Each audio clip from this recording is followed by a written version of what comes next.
le baptême chrétien, après avoir reçu la lumière sur la nature préparatoire, propédétique du baptême de Jean, les Johannites d'Éphèse furent baptisés au nom du Seigneur Jésus. Voilà. Maintenant, ils reçoivent, et écoutez la précision, ils furent baptisés au nom du Seigneur Jésus. Il y a là un débat avec les branhamistes qui disent qu'on doit baptiser non selon la formule de Matthieu 28, 19, mais selon la formule de Acte 2, 38, qui est repris ici, en Acte 19, 5, je crois. Il y a ici un problème. Certains disent non, comme ils furent baptisés au nom du Seigneur Jésus, alors les baptêmes catholiques, c'est ça le baptême des gens. C'est que certaines personnes prêchent. J'ai vu même quand j'étais vicaire à Chilénié, qu'il y avait des enfants des babas, hein? Les babas, les gens de l'église apostolique. Hein? Ces gens-là amenaient leurs enfants pour qu'ils reçoivent le baptême catholique, qu'ils considéraient, eux, comme le baptême des gens. C'est une erreur. Le baptême catholique, c'est le baptême chrétien. Le baptême au nom du Père et du Fils et du Saint-Esprit, c'est cela le baptême chrétien. Quand Paul dit, quand le texte dit qu'ils furent baptisés au nom du Seigneur Jésus, c'est pour montrer la centralité du Christ, l'objectif, la visée du baptême. Parce qu'il y avait le baptême des gens. Il y avait le baptême des Esséniens. Mais celui de Jésus, c'est lui que Paul donne. C'est un baptême qui fait de nous des chrétiens. C'est ainsi qu'on insiste. Ici, il ne s'agit pas de la formule. Il s'agit de l'objectif, de la visée. C'était le baptême, pourquoi? Les baptêmes qui faisaient d'eux des chrétiens. Mais quelle est la formule de ces baptêmes? La formule de ces baptêmes se trouve dans Matthieu 28, 19. Allez, faites de toutes les nations mes disciples, les baptisant au nom du Père, du Fils et du Saint-Esprit. C'est ça la formule qui sort de la bouche de Jésus. La parole de Dieu ne passera jamais. Et cette parole, Matthieu 28, 19, est une parole de Jésus. C'est une parole de Dieu qui ne passera jamais. Donc, ces gens ont été baptisés au nom du Père, du Fils et du Saint-Esprit. Mais l'objectif de ce baptême, c'était faire d'eux des chrétiens. C'est ça qu'on dit, ils furent baptisés au nom du Seigneur Jésus. Je pourrais prolonger ici le débat, mais je n'ai plus de temps. Je résume seulement avec un seul texte. Colossiens 3, 17. La Bible dit ceci. Quoi que vous fassiez, quoi que vous disiez, faites tout au nom du Seigneur Jésus. Au nom du Seigneur Jésus. Maintenant, nos frères des églises de réveil qui disent qu'il faut baptiser seulement. Le vrai baptême, c'est celui qui s'est fait au nom du Seigneur Jésus. Je leur pose la question. Colossiens 3, 17 dit, tout ce que nous faisons, tout ce que nous disons, nous devons le faire au nom de Jésus. C'est ça que Jésus dit. Donc, comme je parle ici, je dois parler au nom de Jésus. Comme je me gratte maintenant là, je dois me gratter au nom du Seigneur Jésus. Parce qu'on dit, tout ce que vous faites, tout ce que vous dites. Comme je baille, je dois bailler au nom du Seigneur Jésus. Bon, ça signifie quoi? Ça signifie que chaque fois que je vais bailler, je vais dire, bien-aimé, je baille au nom du Seigneur Jésus. Quand je vais me gratter, je dois dire, je me gratte au nom du Seigneur Jésus. Ce n'est pas ça. La même chose, quand on dit, ils furent baptisés au nom du Seigneur Jésus, cela n'induit pas à penser que c'était une formule. C'est l'état d'esprit, la visée qu'on doit avoir. On veut faire de ces gens qui reçoivent les baptêmes, de ces gens qu'on plonge dans l'eau, on veut en faire des chrétiens, des disciples de Jésus. Ils étaient des disciples de Jean, c'était des Johannites, ils doivent devenir des disciples de Jésus-Christ, ils doivent devenir des chrétiens. On dit, baptisez-les au nom du Père et du Fils et du Saint. C'est Jésus qui a parlé. Alors les branhamistes se posent la question, montrez-nous un texte de la Bible où les gens ont été baptisés au nom du Père, du Fils et du Saint-Esprit. C'est une fausse question. une question qui n'en est pas une. Parce que si je pose la même question sur d'autres textes, vous n'allez pas répondre. Je donne un exemple. Par exemple, Matthieu 23, 23 impose la dîme aux chrétiens. Dit que les chrétiens peuvent aussi donner la dîme. Mais montrez-moi un texte du Nouveau Testament où un chrétien a payé la dîme. Donc la dîme est fausse. Comme que personne ne l'a payé. Montrez-moi, quand un branamiste vous dit, montrez un seul texte de la Bible où quelqu'un a été baptisé au nom du Seigneur, au nom du Père, du Fils et du Saint-Esprit. Dites-lui, donnez-moi aussi un texte du Nouveau Testament où quelqu'un a payé la dîme. C'est un exemple. Deuxième exemple. Luc 6, 35 dit, Jésus dit, prêtez sans rien attendre en retour. Donc quand vous prêtez à quelqu'un l'argent, n'attendez rien en retour. Bon.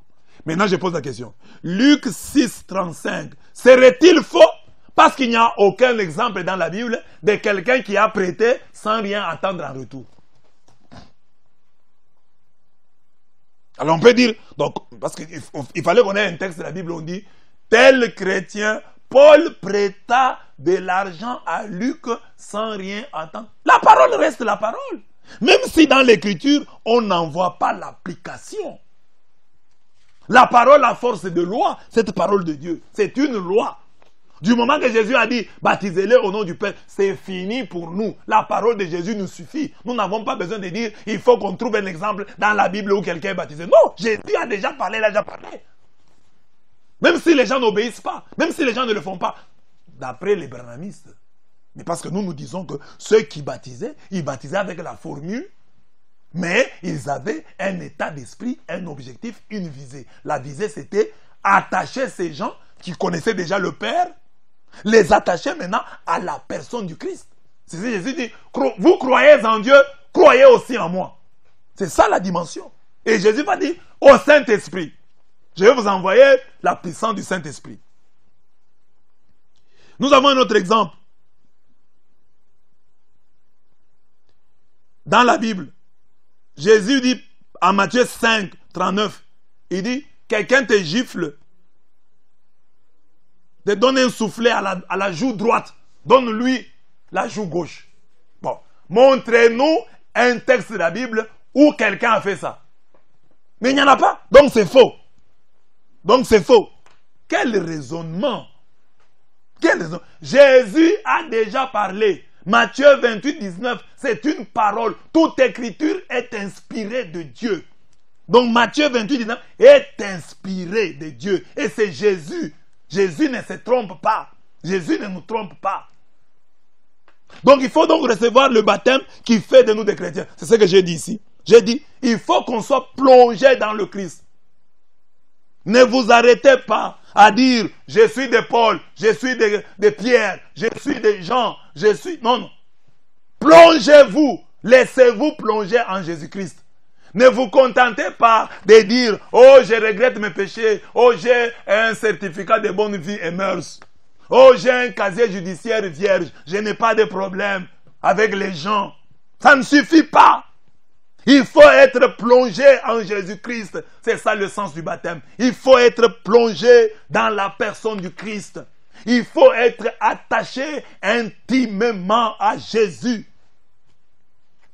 Et quand vous êtes intimement attaché à Jésus, il faut donc maintenant, le quatrième et l'avant-dernier point, il faut donc qu'on vienne confirmer ce baptême. Comment on confirme le baptême? Par l'imposition des mains. C'est le sacrement que nous appelons le sacrement de la confirmation.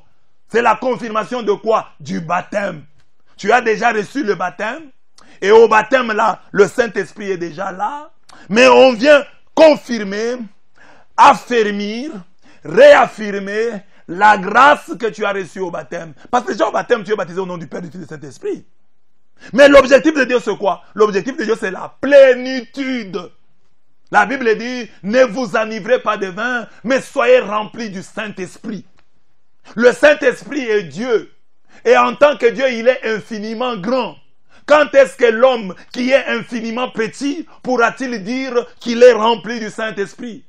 C'est chaque jour qu'on va essayer d'avoir le... Parce qu'on ne peut pas le contenir. Il est tellement grand et nous sommes tellement petits. Mais on nous demande d'être remplis de sa présence. de chercher notre plénitude en lui. C'est un travail de chaque jour. Ne vous enivrez pas de vin, soyez remplis du Saint-Esprit. Donc un chrétien, nous préparons la fête de la Pentecôte. Chaque chrétien doit désirer ardemment le Saint-Esprit. La question qui a été posée aux Johannites d'Éphèse nous est aussi posée. Avez-vous reçu le Saint-Esprit quand vous êtes devenu croyant? Si vous dites oui, on va vous poser une autre question. Êtes-vous rempli de sa présence? Cherchez-vous votre plénitude en lui? Parce que quelqu'un peut dire oui, je suis chrétien, mais est-ce que tu es rempli du Saint-Esprit? Non, non, je me bats chaque jour pour être rempli du Saint-Esprit. Je me bats chaque jour pour que l'Esprit soit en moi, dans sa plénitude.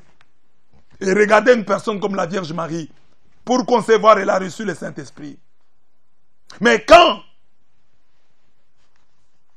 avant la Pentecôte, elle est au Cénacle, et elle reçoit le Saint-Esprit encore.